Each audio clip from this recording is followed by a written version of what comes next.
Xanım Fatimə Zəhra ağlayır. Gələcəkdən xəbəri var.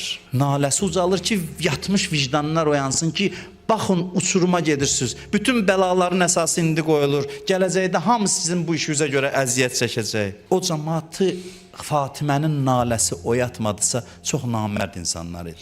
Ana fəryadı bir ümməti oyatmırsa, xanım onlar üçün ağlayır, əvəzində neynirlər? Deyirlər ki, ya Əli, Fatimiyə deyə gecə ağlasın ya gündüz. Yəni əsəblərimiz pozuldu. Faciənin dərinliyinə baxın. Biri üçün oturub ağlayır.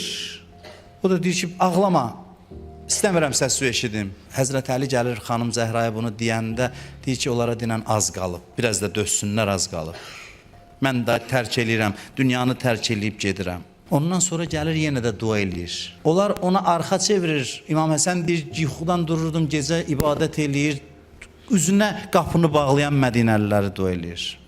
Çağırışına səs verməyənləri dua eləyir. Deyirdim, ana heç özümüzü dua eləmirsən, deyirdi, əvvəl başqaları, sonra özümüz. Duada gərək başqalarını özündən qabağa salasan.